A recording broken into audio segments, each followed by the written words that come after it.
দাদা আপনার সালাম দাদা হলি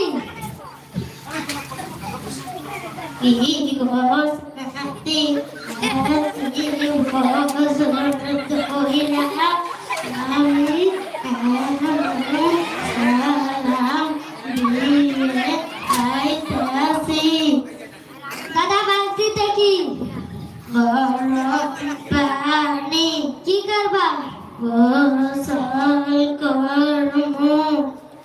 দাদা কত গোসলের ফরজ কয়টি তিনটা গরম পানি সাবান